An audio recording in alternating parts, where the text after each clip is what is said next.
સુરતના કામરેજ તાલુકામાં આબ ફાટ્યું 12 ઇંચથી વધારે વરસાદથી કામરેજમાં તારાજી થઈ। કામરેજના અનેક વિસ્તારો પાણીમાં ડૂબ્યા। કામરેજની શ્રીજી રો હાઉસ સોસાયટી જળબંબાકાર। 575 મકાન ધરાવતી સોસાયટીમાં મોટા ભાગના ઘરો પાણીમાં ગરકાવ છે। દર વર્ષે ચોમાસામાં આ સ્થિતિથી સ્થાનિકો પરેશાન છે। વારંવારની રજૂઆત છતાં પ્રશ્નનું કોઈ નિરાકરણ આવતું નથી। સુરત જિલ્લાની અંદર જે મુસળધાર વરસાદ વરસ્યો છે અને જેની સૌથી વધુ અસર છે તે કામરેજ તાલુકાને થઈ છે। હાલ આપણે કામરેજ તાલુકાના વાવ ગામે છે અને આ શ્રીજી રો હાઉસ છે। 575 થી વધુ આ સોસાયટીની અંદર મકાનો છે અને તમામ મકાનોની અંદર હાલ છે તે પાણી પ્રવેશી ચૂક્યા છે। ખાસ કરીને પાણી નિકાલની યોગ્ય વ્યવસ્થા નથી અને જેને લઈને આ પરિસ્થિતિનું સર્જન થયું છે। આખા ઘરની અંદર 1-1, 1.5 ફૂટ જેટલા પાણી છે તે હાલ પ્રવેશી ચૂક્યા છે। દ્રશ્યોમાં જે રીતે જોઈ શકાય છે કે કેટલા પાણી ઘરની અંદર ઘૂસી ચૂક્યા છે અને ઘર વખરીને પણ ભારે હાલ છે તે નુકસાન થયું હોય તેવું હાલ છે તે દેખાઈ રહ્યું છે। ખાસ કરીને કેમેરામેનને કહીશ કે ઘરની અંદરના દ્રશ્યો બતાવે કે જે રીતે ઘરની અંદર ઘર વખરી પલળી ગઈ છે। કબાટ હોય, સોફા હોય, ફ્રીજ હોય, ટીવી હોય, ઘરમાં આ રીતે ખાટલા પર બેસીને હાલ છે તે સમય વિતાવવાનો વારો છે તે આ વરસાદે છે તે લાવી દીધો છે। ખાસ કરીને ઘરના માલિક પણ આપણે છે, એમની સાથે સીધી ચર્ચા કરવાનો પ્રયાસ કરીશું। જી, શું નામ છે આપનું? સોલંકી રામકુભાઈ। શું કેટલો વરસાદ પડ્યો અને હાલ શું પરિસ્થિતિ, ઘરમાં કેટલા પાણી છે? સાહેબ, આજે બીજો દિવસ છે અને બે દિવસથી સતત આવું પોઝિશનમાં છે અને બહુ હાલત અત્યારે તો આમ તો બહુ ગંભીર છે।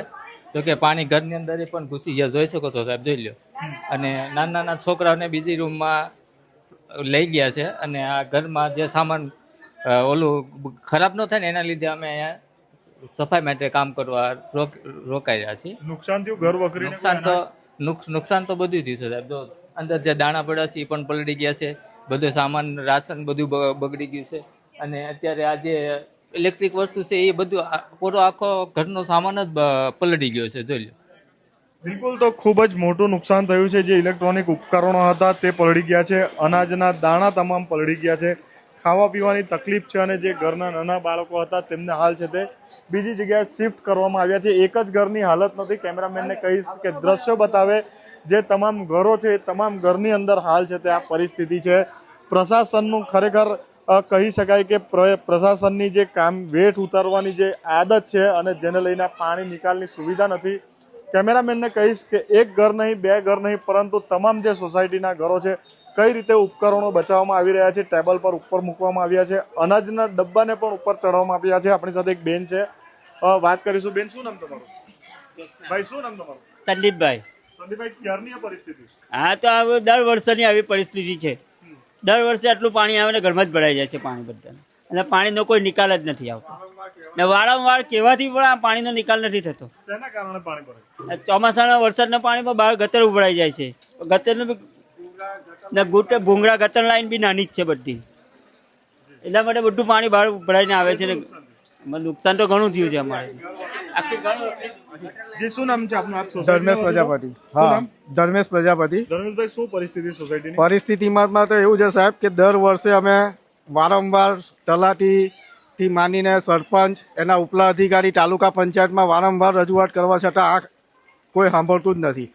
સોસાયટીની ગટર લાઈન એટલી નાની છે, જે પ્રમાણે 500 ઘર છે એ પ્રમાણે યોગ્ય નિકાલ નથી।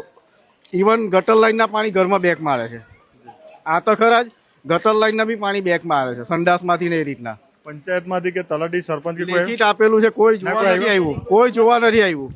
તો અત્યારે પછી જમવાનું, રહેવાનું, રાતે નાના બાળકો સાથે કઈ વ્યવસ્થા? કોઈ વ્યવસ્થા નથી, કોઈ જોવા નથી આવતું સાહેબ। અગાડી 100ની 110 વાર કીધેલું છે બધાને।